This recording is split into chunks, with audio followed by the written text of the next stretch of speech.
2021 has been a record year for Magic the Gathering. We are seeing more newly created cards than any year in the game's history. And on top of that, we're only 2/3 of the way through the current year. We still have 2 Innistrad sets to add into this total, which really does beg the question, how many new Magic cards is too many new Magic cards? Magic. I am a wizard! History. The Magic Historian. My bones hurt. Greetings, owners of fine luxury cardboard rectangles. My friends, I hope the day finds you well. We are here to talk about Magic cards, and I mean a lot of Magic cards. Looking at 2021, there have been more newly created Magic cards, and by that I specifically mean first printings of cards. We're not even going to be talking about reprints when we break down the insane numbers that we are dealing with. But 2021 already has more new cards printed than any other year in the entire history of Magic the Gathering. And we still have multiple Innistrad sets to add on to that. Plus, who knows whatever else Wizards of the Coast might be creating on the side, right? Because we're seeing a big increase in all kinds of side offerings as well with remasters, horizons, secret layers. So what I want to do is put up on the screen a chart that was created by a Reddit user by the name of Blaze 1013 that really puts into stark contrast how things are currently being done versus how they were done in the past. So to explain how this chart works, this is first printings of Magic cards starting all the way from the beginning of the game back in 1993 all the way up until the current year. So the blue bars represent each year, and the height of the bar represents the amount of cards that were newly printed in that year. So you can see in a year like 1993, where the game had just started, there were about 350 to 400 new cards at most made, and that was all the game had to offer. And it stayed at a kind of smaller amount for the first number of years, and then we see that there's an ebb and flow to it, where there's a little bit of an increase from 97 to 99, then you have a bit of a pullback for the early 2000s, and then it kind of starts to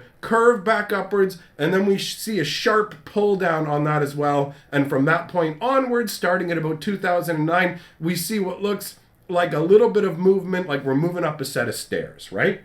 And then you go all the way to the end of the chart where you see 2021. And you can see that the light blue portion of the 2021, which is all the new cards that have been printed up until today, they're all the light blue part. That dark blue part, that's how tall the bar is going to be once the Innistrad sets have released. And you can see it is a staggering increase in the amount of cards that we are getting. This is not a tiny little jump upwards. It would have been a tiny jump upwards if it had basically been without the dark blue part. If we took the Innistrad sets, threw them by the wayside, then we would have a small increase this year. But you'll notice from 2019 onwards that we have been dealing with a bigger chunk. There was a bit of a pullback there in 2018 overall as Wizards kind of reconfigured things, but we can see what's going on. If you're not aware, Wizards of the Coast is in the middle of a push to double their profits over a 5-year span. I'm not sure if they're in year 3 or year 4 of it, but Hasbro gave them a mandate that said they needed to double profitability. Now, this increase in the amount of cards that we're getting is definitely going to be a side effect of that mandate, right? One way to make more money is to increase prices. Another way is to increase the number of products that are being sold to people, but there is a certain level of saturation that once you reach it, there's no more money to be had. Once all the Magic players have spent all of their money, it doesn't matter how many new products you make to basically try and get their money, they've already exhausted their resources. So there is a ceiling in terms of the sort of return that they can get. It's a diminishing return at a certain point where they're making too many cards and not pulling in enough money, and the production cost for those sets will basically eat into the profit, right? Which is kind of the balance they're trying to find. Now, interestingly enough, we had seen a push in the past where Wizards of the Coast tried to create more products for us. Essentially, the biggest example for me was when they created the Cold Snap set. The Cold Snap set was a very odd duck. It was a product that was created as part of the Ice Age block, but retroactively. So the Ice Age set came out in the early 90s, whereas the Cold Snap set didn't come out until like the 2000s. It was in no real way connected to the Ice Age set. It was really just almost similar to the idea of like a Return to Ravnica or a Return to Innistrad, things like that, where they're taking the concepts and building another set based on that kind of a world, right? So Cold Snap came along, and the idea was for them to insert another set into Standard. But what happened was people got overwhelmed and complained about it. They said there were too many cards to keep track of in Standard. It didn't make for a better environment. And ultimately, Wizards of the Coast took a step back and decided to discontinue the concept. Instead of trying to shove an extra Standard set down our throat every year, they went, you know what? We hear you. We're not going to do this. We're just going to keep it to the normal Standard balance, the regular amount of releases, and that has actually held true from the time of Cold Snap up until the current day. This is the first time we're seeing again that Wizards of the Coast is stepping outside of that and adding extra sets into Standard. We're seeing it specifically with double Innistrad. The normal way things would work is we would be getting one set at the end of the year. But based on the way that things work with Standard releases, the seasons aren't always equal. So the easiest way to see this in action is if you're on Arena, right? Because Arena keeps track of the seasons for you, and you'll know if you get a Mastery Pass, you'll be like, well, this Mastery Pass is 80. This one's 90. This one's 110 or 120. What's going on? And it's because the set releases aren't broken up with the exact same amount of time in between each set. And at the end of the year would be the longest gulf we would go through without new Magic cards being infused. Whatever the last Standard set of the year was, it would have the longest season out of all of them. So Wizards of the Coast decided that they wanted to kind of bridge that gap and create two Innistrad sets so that there's less of a downtime between sets. If you felt like we're in a constant, kicking the camera there. If you felt like we're in a constant hype cycle, new stuff coming along, you're not wrong. We are. We're at that point where Wizards of the Coast is constantly coming out with these new releases, because not only are we seeing more in Standard with this double Innistrad, but we're seeing more products overall with the different master sets, remasters, horizons, all these sort of things, as Wizards of the Coast is trying to see how many different products they can push into the environment. And one of the biggest indicators to me of their changing in priority is the fact that Standard is no longer relevant the same way it was. Why Standard matters has changed. Standard used to be essentially Wizard of the Coast's crown jewel when it came to card creation. The point was Standard was supposed to be the entryway for Magic players. So Standard is where new players are going to enter the game. Standard is also bread and butter for Wizards because it's the format with the highest level of planned obsolescence. And planned obsolescence basically means at a certain point, your cards are unusable. That's basically Standard in a nutshell. Your cards have at most a 2-year lifespan. So Wizards of the Coast treated Standard as a very important format where they needed to constantly have an influx of new cards, but not too many new cards. And the format had to be powerful, but not too powerful, so it became unbalanced and people fled from the game.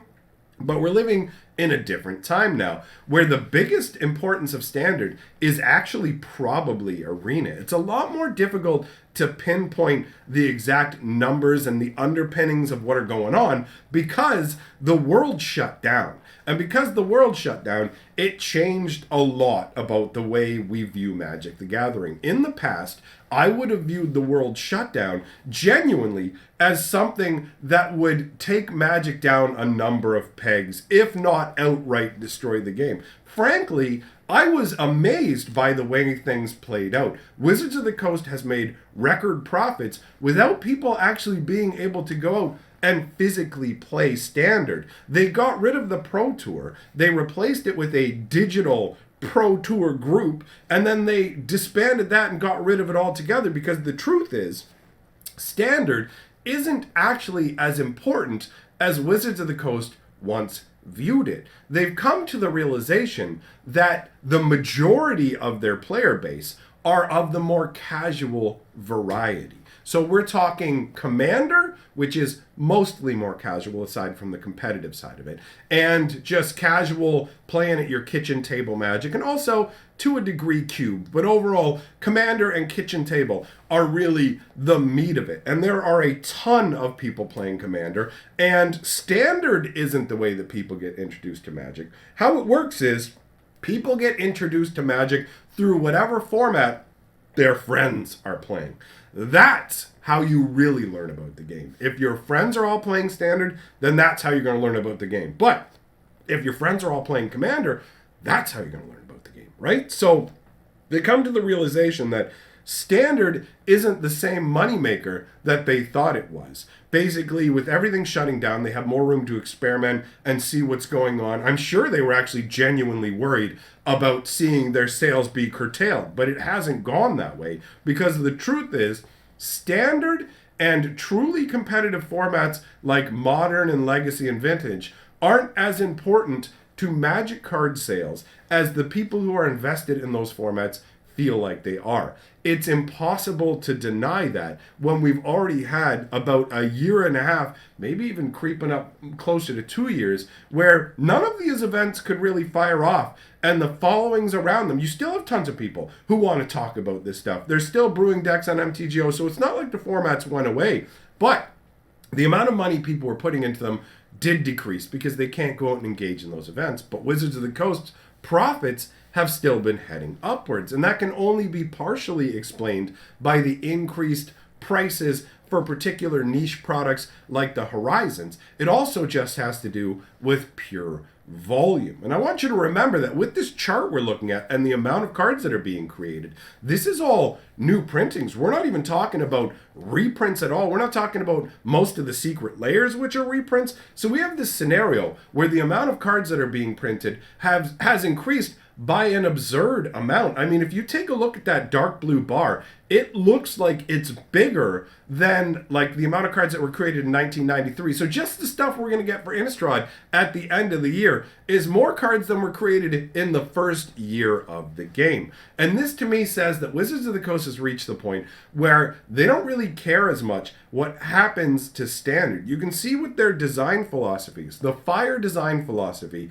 says that they want to create cards that are fun and exciting and whatever, but if you read between the lines and even some of the stuff they're saying directly, really what they want to do is they want cards that are created for Standard to reach out into Commander, they want them to reach out into Modern, they want them to reach out into Legacy. They want to create new sets that disrupt every existing format. And to do that requires a high level of power in the cards. If they are not powerful cards, they will not move outside of Standard. And since Standard isn't the big thing that Wizards of the Coast originally thought and proclaimed it to be, they've realized now that, yeah, that's what we're going to do. We're just going to push the power. We're not going to test as much, and we're going to keep pushing cards out the door. But the thing is, with the amount of cards that they've created, they haven't reached that saturation point that I was speaking about. According to the information that's been given to us here as the customers, they are saying that they're selling like hotcakes. It's going like gangbusters.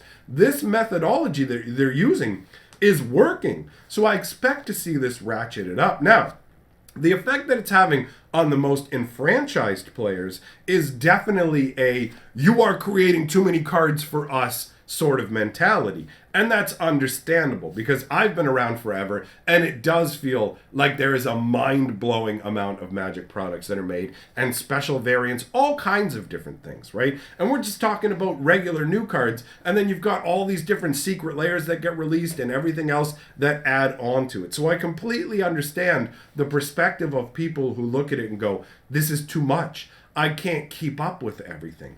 But Wizards of the Coast is changing their philosophy. It's no longer about helping you keep up with everything. It's not like the Cold Snap days where they look at Standard and go, how do we stop people from being overwhelmed? Their new perspective is that all of these new cards are going to find homes in people's commander decks or at their casual kitchen table decks. Some of these cards are going to make it out into Legacy. They're going to make it out into Vintage. They're going to make it into Modern, Pre-Modern, Pioneer. Whatever format it is that you enjoy, that is going to have new cards that show up for it. So I fully expect that Wizards of the Coast is going to push this even further. And that giant bar that we see for 2021 is going to be even larger in 2022. Because I believe from Wizards' perspective, we haven't reached the point where we've hit the too many Magic cards, right? I genuinely believe that this process is going to be accelerated. And it is going to cause frustration among some of the enfranchised, entrenched players,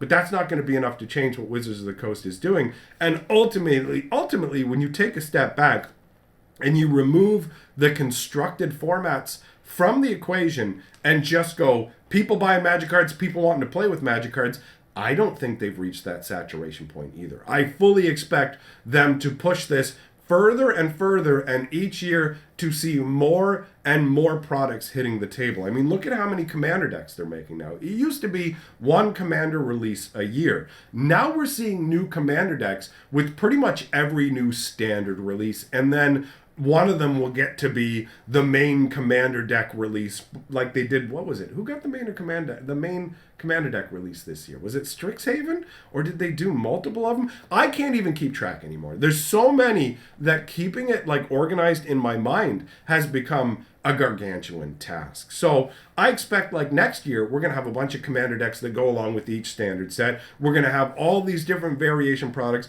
We're going to have Warhammer 40k decks. We're going to have a Lord of the Rings product. And there's even other things. There's some product that I just found out about today called Streets of New Celesta. That may be a full other standard release I don't even know about. So, I mean, I feel, for anybody who feels like this is too much and you're overwhelmed, I feel you. I understand. But I'm also letting you know, this is the new normal. There's no going backwards, at least not until it hits the point where it starts to affect Wizards of the Coast's bottom line. That's literally all it's going to boil down to. And on top of that, we have the situation that Magic card prices are going upwards. We've been told that with Innistrad, the pressures that were increased on the supply chain are leading to an increase in Magic card prices, which will increase the bottom line as well. So my estimation is that it would take years for this to work its way through the system before Wizards of the Coast actually goes, wait a minute, this is a glut of cards. We're not bringing in as much money. We're putting too many cards out there. So essentially what I'm trying to say is this is like a locomotive that is speeding down the tracks, right? And the amount of time it's going to take for any kind of problems to be spotted and actually for them to like start to pull the brakes, that's going to take a fair bit of time, because changes with the way they do things with Magic the Gathering take years to work their way through the system. They're not a like hyper reactive company. They design things far in advance, right? That's why you'll see things on surveys where like, hey, what do you think about this stuff? And then you see it like a month later. That's because they made it like a year and a half ago, and they're just trying to get a gauge on how much they might be able to sell of it like a month before release, but they've already got it sorted out. Wizards of the Coast works far in advance. So when they realize that they're making too many cards, they're still going to be making too many cards for however many months. They don't do anything in a way where if they've made something that wouldn't be beneficial for the customer or not as good, they pull it back like they did back in the old school days with Summer Magic. Now if there's a problem, they basically just turn around and go, sell it to them, get their money, and we'll deal with the problem afterwards. So by the time they realize that they're making too many cards, the damage is already going to be done in terms of turning people away. But I can't actually actively predict if that will really be enough to be a genuinely big problem. I mean, Wizards of the Coast is doing a whole bunch of things at once that ultimately feel like we're going to eventually lead to some kind of insane pullback where we see like the short-term grab as much as you can mentality has had a detrimental effect on the game. But at the same time, I feel like Magic has a lot of strength, and even if a few years down the road we have this pullback, they're going to be able to recover from it. Magic has a lot of people playing it. Overall, it feels like a very healthy game from the perspective of having a big customer base, a lot of players who like to play in a lot of different ways. So I don't see this increase in new cards leading to the end of Magic. The fact that it just weathered the shutdown of the world as if it was nothing really speaks to the strength of Magic. But I did want to take some time to talk about the absolute insane amount of cards that are being churned out and get your guys' thoughts on it. Now, if you enjoy what I'm doing here, consider supporting me on Patreon. It makes a big difference. I'd like to thank all my patrons for supporting my channel, and I will see all of you, my friends, for the next video.